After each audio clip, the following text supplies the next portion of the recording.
बिस्मिल्लाहिर्रहमानिर्रहीम। अस्सलाम वालेकुम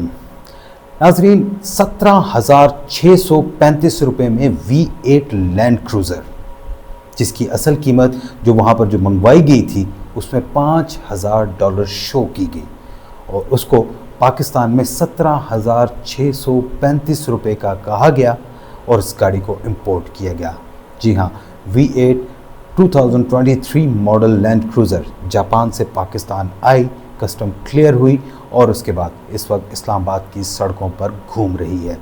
ये गाड़ी किस तरह से आई, क्या ये मामला था, कहाँ ये मामला पकड़ा गया और इसके ऊपर अब तक क्या पेशरफ्त हुई है, आज के व्लॉग में हम इस हवाले से तफसीली बातचीत करेंगे। लेकिन इससे पहले अगर आपने अब तक हमारे YouTube चैनल को लाइक और सब्सक्राइब नहीं किया तो ज़रूर कीजिए ताकि आपको हमारी तमाम वीडियोज़ बर वक्त मिलती रहें। तो नाज़रीन, बात कर रहे हैं पाकिस्तान कस्टम्स की। अमूमी तौर पर हम ऐसी वीडियोस जो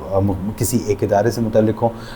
मैं आमतौर पर कोशिश करता हूं कि बैनुल अक़वामी और पाकिस्तान की सियासत के हवाले से ज़्यादा बात की जाए, लेकिन इस तरह के जो स्कैंडल्स हैं जो पाकिस्तानी इदारों से मुतल्लिक हैं उनके मुतल्लिक मैं ज़रूर बात करना चाहूँगा। उसके हवाले से जो हम आपको तमाम इसके एविडेंस जो सबूत हैं, दस्तावेज़ी सबूत हैं, वो भी हम आपको दिखाएँगे कि किस तरीके से ये वहाँ पर ये पकड़ा गया।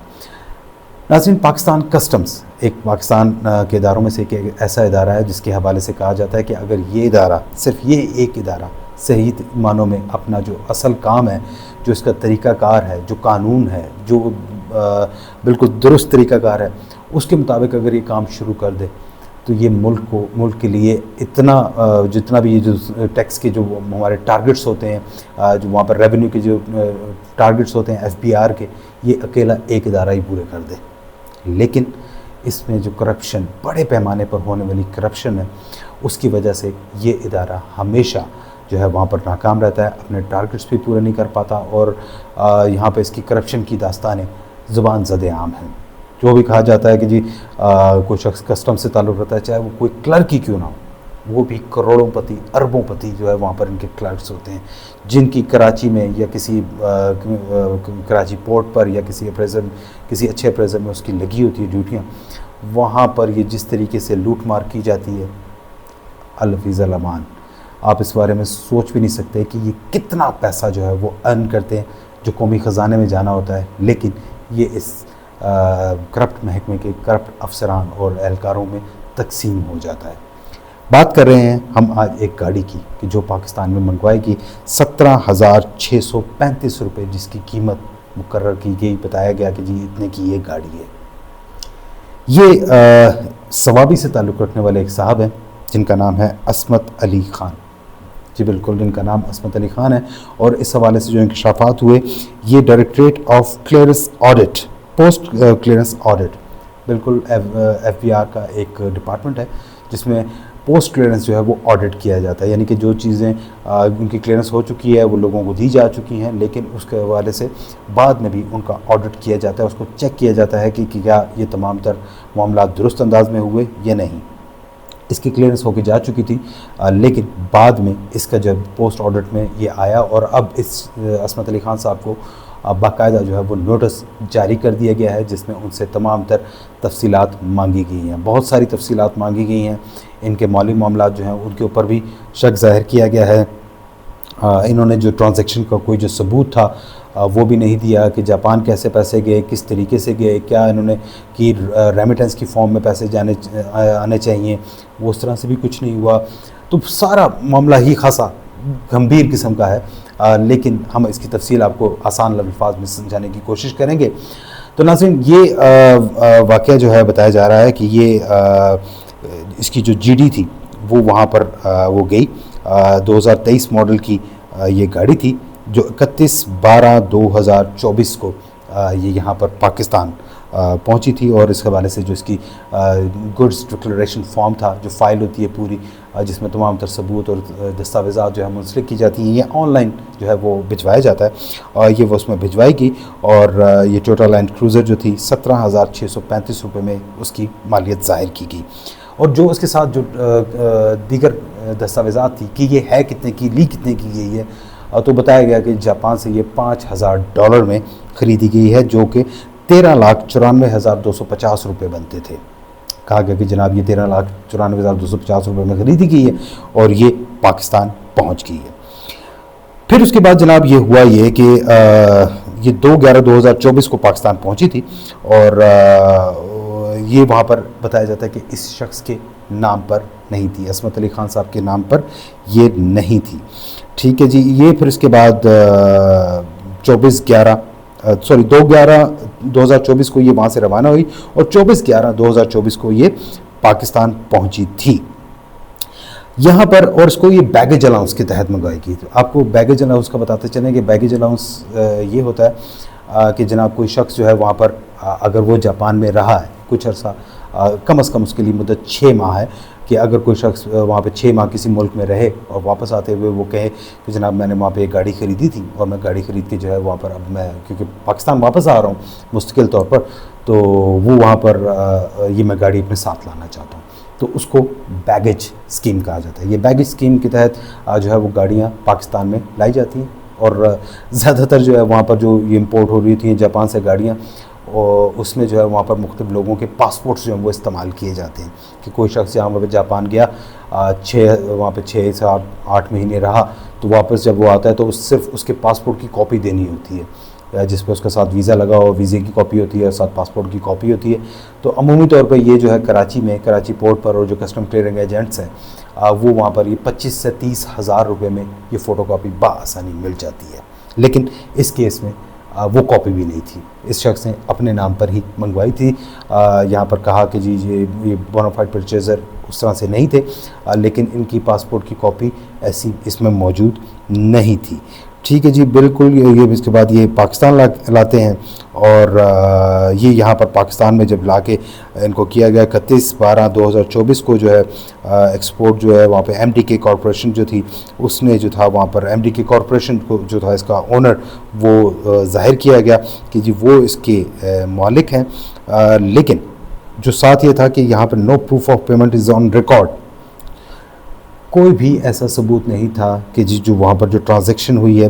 जो पेमेंट हुई है, उसका कोई रिकॉर्ड मौजूद नहीं था। इसके बाद जब ये गाड़ी वहाँ पर क्लियरेंस हो गई, even after clearance of vehicle,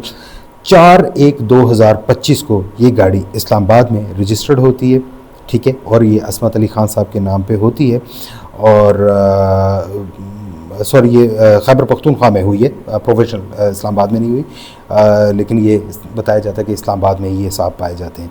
तो ये वहाँ पर खैबर पख्तूनख्वा में जो था वहाँ पर रजिस्टर्ड भी होगी, इसको नंबर भी अलॉट कर दिया गया और उसके बाद जो था ये वहाँ पर सारा मामला जो है जब पोस्ट ऑडिट हुआ तो उसमें ये खुला, तो पता ये चला कि जनाब जब ये ऑडिट हो रहा था तो उस दौरान इन्होंने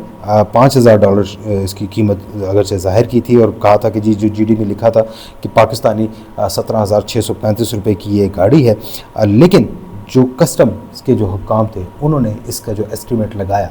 उन्होंने कहा कि जनाब ये जो है वहाँ पे 1,04,09,868 रुपये की इस गाड़ी की कीमत है। ठीक है जनाब, और उसके बाद जो इसके ऊपर आयद करदा जो टैक्स बना वो कहा जाता है कि 4,72,14,182 रुपये। ये जो टैक्स था ये वहाँ पर इनको कहा गया कि जी आप अदा करें, जिसके बाद इन्होंने जो है वहाँ पर मिसेस जंबो इंटरनेशनल जो है वहाँ पर उसके थ्रू इन्होंने ये सब जो थे वो रकम जमा करवा दी, बग़ैर कोई आर्गू किए, बग़ैर कोई एतराज़ किए इन्होंने वहाँ पर वो रकम जमा करा दी। लेकिन सवाल यहाँ पर ये पैदा होता है कि इतना बड़ा डिफरेंस आप वहाँ पर उसमें शो कर रहे हैं, आप उसकी कीमत $5,000 कह रहे हैं, 17,635 रुपये की आप गाड़ी कह रहे हैं और बैगेज अलाउंस आप कह रहे हैं। ठीक है, आपने वहाँ पर उसके भी कोई डॉक्यूमेंट नहीं दिए और आपने यहाँ पे गाड़ी मंगवा ली, गाड़ी मंगवा के आपने यहाँ पे सारा का सारा जो है वहाँ पे उसका बाद में टैक्स जो था वो जो उन्होंने एवेलुएट किया। अब ये जो टैक्स हुआ ये भी जो कहते हैं कि ये भी टैक्स जो है सही तरह से एवेलुएट नहीं हुआ, क्योंकि वहाँ पर ये फेसलेस जो था सिस्टम उसके ज़रिए ये वहाँ पे गाड़ी की गई। बाद में इंसाफ के हवाले से जो असमत अली ख़ान साहब हैं इनके हवाले से जब तहकीक की गई तो मालूम हुआ कि जो इन्होंने रिटर्न्स जमा कराए हैं नवंबर 2024 में जो इन्होंने अपने रिटर्न्स जमा कराए हैं उसके मुताबिक इनकी जो सालाना आमदन है वो 9,38,300 रुपये है। 9,38,300 रुपये है। और ये यूएई की दुबई की किसी ट्रैवलिंग जो टूरिस्ट एजेंसी है, टूरिज़म एजेंसी है, उसमें ये अकाउंटेंट के तौर पर काम करते हैं। लेकिन बड़ी दिलचस्प बात यह है कि 23/4/2024 से लेकर 14/6/2024 तक, यानी कि 2 माह के, तकरीबन 2 माह के अरसे के दौरान इनके अकाउंट में 5,12,87,525 रुपये की ट्रांजैक्शंस हुई। 5,12,87,525 रुपये की ट्रांजैक्शंस इनके अकाउंट में हुई। एक शख्स जिसकी कुल सालाना आमदन 9,38,000 रुपये, उसके अकाउंट में 5 करोड़ कहाँ से आए, कुछ पता नहीं। उसके बाद 4,72,14,182 रुपये जो है वहाँ पर मैसेज जंबो जो वहाँ पर क्लियरिंग एजेंट था उसके थ्रू जो है वो दे दिए गए। लेकिन इनके अकाउंट में 5 करोड़ की रकम बदस्तूर बरकरार रहती है। उनको 4 करोड़ किस तरह से अदा हुए उसका कोई सबूत नहीं, ट्रांजैक्शन का कोई सबूत नहीं है। नाज़रीन, ये तमाम चीज़ें जब ये हुई तो वहाँ पर पोस्ट ऑडिट में ये वहाँ पर सामने आ गई और उसमें बताया गया कि जनाब ये काम हो रहे हैं। अब बताया जा रहा है कि ये सब हुआ क्यों। उसकी वजह ये है कि जो वहाँ पर इस वक्त वज़ीर-ए-आज़म शहबाज शरीफ ने गुज़िश्ता साल जो वहाँ पर एक सिस्टम शुरू किया उसको फेसलेस कस्टम क्लियरेंस कहते हैं। फेसलेस कस्टम क्लियरेंस में ना तो वहाँ पर जो फाइल करने वाला, जो जीडी फाइल कर रहा होता है, जो गुड्स डिक्लेरेशन कर रहा होता है, उसके जो केस फाइल जो मूव कर रहा होता है, ना उसको पता होता है कि वहाँ पर उसका केस कौन सा एसी चेक करेगा, और ना जो एसी देख रहा होता है उसको ये नहीं पता होता कि ये किस शख्स की गाड़ी है, कहाँ पे है गाड़ी, किस तरीके से है, या कौन सा सामान है, क्या सामान है, उसको वेरीफाई नहीं कर सकते। अगर उसका कोई क्वेश्चन है तो वो क्वेश्चन नहीं कर सकते। दूसरा शख्स अगर उसके ऊपर कोई बहुत ज़्यादा टैक्स लगा दिया गया तो वो वहाँ पर उसको भी आमने सामने अगर खड़े हों तो वहाँ पर उसको आप एक आर्गू कर सकते हैं, बात कर सकते हैं, डिस्कस कर सकते हैं, आप उसकी एक्चुअल वैल्यू दिखा सकते हैं। आप कह सकते हैं कि जनाब ये देखें ये वहाँ पर जो वहाँ पर एक जो मैंने चीज़ मंगवाई है उसमें ये इसके ऊपर ये नहीं ये लिखा हुआ है, दूसरा कहता नहीं ये नहीं ये लिखा हुआ है। तो व्हाटएवर जो भी मामलात हो सकते हैं वो आप आमने सामने बैठ कर सकते हैं। लेकिन इस केस में भी ऐसा ही हुआ कि फेसलेस जो वहाँ पर सिस्टम था उसकी वजह से ये सारा नुकसान हुआ। लेकिन अभी तक ये गाड़ी जो है वो पकड़ी नहीं गई। वो ये इस्लामाबाद की सड़कों पर सुना है कि ये इस वक्त मूव कर रही है, लेकिन अभी जो सिर्फ एक नोटिस है वो यहाँ पर असमत अली खान साहब को भिजवा दिया गया। देखते हैं अब वो क्या जवाब देते हैं और इसमें क्या कुछ पेशरफ्त होती है। साथ ही इस फाइल के अंदर उस पूरी गाड़ी की ऑक्शन शीट, वहाँ पे हर एक चीज़ जो पूरी दस्तावेज़ थी वो भी यहाँ पे इसमें मौजूद है, जो आप अपनी साइड स्क्रीन पे देख सकते हैं। नाज़रीन, अब इसमें जो कहा जा रहा है कि ये फेसलेस एक बड़ा सिस्टम है और उसमें ये हुआ, लेकिन इसमें करप्शन जो है वो कैसे हो सकती है। ये इस केस में जो है वो 4 करोड़ की रकम जो है, जो मेरा ख्याल है कि अभी भी जो एस्टिमेटेड जो कस्टम ड्यूटी बनती थी ये उससे कम में जो है वहाँ पर ये गाड़ी क्लियर हुई है। करप्शन होती कैसे है, बारीक कार्रवाई डाली कैसे जाती है, इस हवाले से जो हमारी मुख्तलिफ ज़राए से बात हुई, मुख्तलिफ हुक्काम से बात हुई, उन्होंने इसका बड़ा एक तरीके से उन्होंने बताया। उन्होंने कहा कि जनाब पहले जो सबसे ज़्यादा जो कस्टम्स के ऊपर एतराज़ आता था वो ये कहा जाता था कि जनाब बहुत टाइम लगा देते हैं, बहुत ज़्यादा टाइम लगा देते हैं जनाब। पहले तो डिवेल्टर्स को टाइम कहते हैं, तो वहाँ पर वो जी 6-6 हफ्ते लग जाते थे, 6-6 महीने लग जाते थे, और ये गाड़ियाँ या कोई भी सामान जो था वो क्लियर नहीं होता था। तो अब फेसलेस की वजह से जनाब ये टाइम जो है जहाँ पे 6 दिन लगते थे अब वहाँ पर सिर्फ 6 घंटों में काम हो जाता है। उसमें अब ये कर रहे हैं कि बाज़ अफसरान, बाज़ एसीज़ और एक जो पूरे डाटा मैनेजमेंट जो इसको जो करने वाले जिनके पास मास्टर की है, मास्टर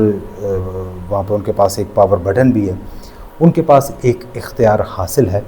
कि अगर वो चाहें तो एक ख़ास नंबर से लेकर ख़ास नंबर तक के जो कंटेनर्स हैं, जो सामान आ रहा है, जो कंटेनर्स आए हैं,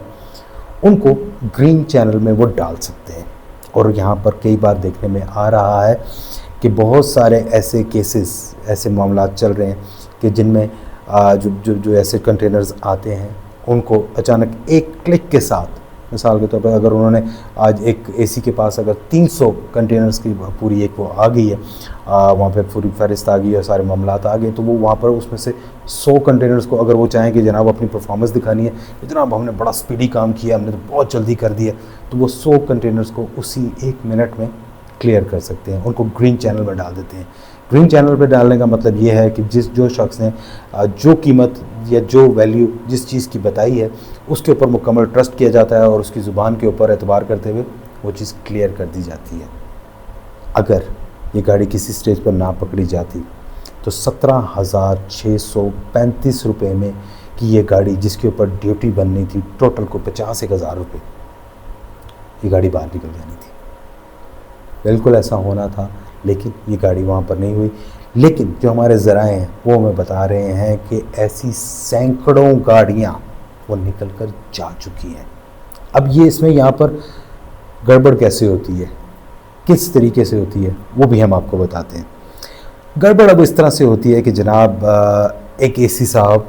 जिन्होंने या जो भी अफसरान है जिनके पास ये इख्तियार है कि वो वहाँ पर क्लियरेंस देते हैं, अब वो जो जब उन्होंने करना है, जब उन्होंने एक बना लिया, स्केच बना लिया कि जनाब इस नंबर से इस नंबर तक जो है वहाँ पर हमने आज ये काम करना है, वहाँ पर हमने ग्रीन चैनल में वहाँ पर कंटेनर्स को हमने एंटर करना है। उस वक्त क्या किया जाता है कि जनाब ये जो जिन लोगों के साथ उनके मामला तय होते हैं, मिसाल के तौर पे यही गाड़ी है, इसको अब उन्होंने क्लियर करना है। 17,635 रुपये इसकी कीमत लिखी हुई है। उस जीडी को उस वक्त फ़ाइल करने का कहा जाएगा जब वो बिल्कुल आखिरी वहाँ पर वो ये काम करने वाले हैं और उनको पता है कि इस्लामाबाद का है, तो वो इस्लामाबाद का केस फौरी तौर पर उन्हीं के पास आएगा। उस वक्त उन्हीं का टाइम चल रहा है, वही वहाँ पर उस सारे सिस्टम को देख रहे हैं और उन्होंने ही वो करना है। जैसे ही वो यहाँ से जीडी फाइल होती है, उन एसी साहब के सिस्टम में आती है, साथ ही वो वहाँ पर उसके ऊपर ग्रीन चैनल में उनको डाल देते हैं। 10, 20, 30, 40, 50, 100 जितने भी वो कंटेनर्स चाहें वो एक क्लिक के साथ उन तमाम कंटेनर्स को ग्रीन चैनल में डाल सकते हैं। और जब वो ग्रीन चैनल में जाते हैं तो जिस शख्स ने जो वहाँ पर उसको हवाले से कहा है वो उसी तरह से क्लियर हो जाते हैं। ये वो तरीका है जिसके ज़रिए मार्केट्स वहाँ पर 17,635 रुपये की गाड़ी जो है वो अगर उसके ऊपर कस्टम ड्यूटी लगेगी भी तो 50 से 60,000 रुपये होगी, जो वो शख्स लेके आराम से निकल जाएगा। और अगर उसके एसी साहब के साथ या किसी और अफसर के साथ उसका मामला तय हुआ है कि उसके ऊपर 5 से 6 करोड़ रुपये ड्यूटी थी, वो 1 करोड़ रुपया या 2 करोड़ रुपये उनको देकर बआसानी अपनी गाड़ी क्लियर करके चला जाएगा। कस्टम्स के हुक्म जैसे ईटीओ जो एक्साइज एंड टैक्सेशन वाले अफसरान हैं वो वहाँ पर कस्टम्स की तरफ से आए हुए डॉक्यूमेंट्स को देखेंगे, साथ ही अपने वेरीफाई करने के लिए उनके सिस्टम में जाके वो एंटर करेंगे। फौरी तौर पर सामने लिखा हुआ आ जाएगा क्लियर। साथ ही वो उसको गाड़ी को नंबर लगाने के लिए फौरी तौर पर कहेंगे जनाब ये 2-2.5 लाख रुपए जो इसकी फ़ीस है वो जमा करें और गाड़ी रजिस्टर्ड होगी। जब ये गाड़ी रजिस्टर्ड हो जाती है तो उसको फौरी तौर पर अगली पार्टी को सेल कर दिया जाता है और बाज़ का 2-2 मरतबा सेल कर दिया जाता है। उसकी वजह क्या होती है कि अगर वो वहाँ पर उसमें 2 से 3 जब वहाँ पर परचेज़र और होगा वो वहाँ बीच में इन्वॉल्व हो जाते हैं, तो जो एंड कंज्यूमर होता है जो वहाँ पर इज़ अ बोनाफाइड परचेज़र, तो वो वहाँ पर वो अगर कोई उसको उधर आकर उस स्टेज पे आकर कोई मसला हो तो उससे कोई गाड़ी लेगा नहीं, क्योंकि वो इज़ अ बोनाफाइड परचेज़र। उसके पास सारी अदायगी की रसीदें मौजूद होंगी कि उसने तो भाई बिल्कुल ठीक जो है वहाँ पर सारे दिए। अगर इसमें कोई है तो वो पिछली चेन में जाकर लोगों को पकड़ लें, और चेन वाले लोग कभी भी नहीं पकड़े जाते और वो बोनाफाइड परचेज़र गाड़ी लेकर चला जाता है। तो नाज़रीन, इस तरीके से ये पाकिस्तान कस्टम्स के जो यहाँ पे लोग हैं वो मुल्क को लूट रहे हैं, उसके साथ मुख्तलिफ जो क्लियरिंग एजेंट्स हैं वो भी साथ मिले हुए हैं। ये वो इदारा है कि जो पाकिस्तान को रोज़ाना अरबों खरबों रुपए कमा कर दे सकता है। कराची पोर्ट, बाकी ड्राई पोर्ट्स, जितने भी पोर्ट्स हैं, लाखों की तादाद में कंटेनर्स वहाँ पर मौजूद होते हैं, हर रोज़ आते हैं पाकिस्तान में, लेकिन महीनों खड़े रहते हैं, उनके ऊपर डैमेजेस पड़ रहे होते हैं। लेकिन ये सब के सब ये करप्शन की जो वहाँ पे अफसरान हैं, जो वहाँ पर उनमें से बाज़ अफसरान ऐसे भी हैं कि जो नोटों के बिस्तर पर सोना पसंद करते हैं, जिनको नोटों की खुशबू सूंघे बगैर रात को नींद नहीं आती, ऐसे ऐसे अफसरान भी मौजूद हैं। इन अफसरान ये जो अफसरान हैं सारे के सारे ये इस करप्शन को जारी रखे हुए हैं। इस हवाले से अगर कस्टम्स के जो कोई हुकाम है वो अपनी कोई वजाहत देना चाहें या कोई भी बात करना चाहें तो हम वो भी आपके सामने लाजमी तौर पर पेश करेंगे। हमारे साथ रहने का बहुत शुक्रिया। अल्लाह हाफ़िज़।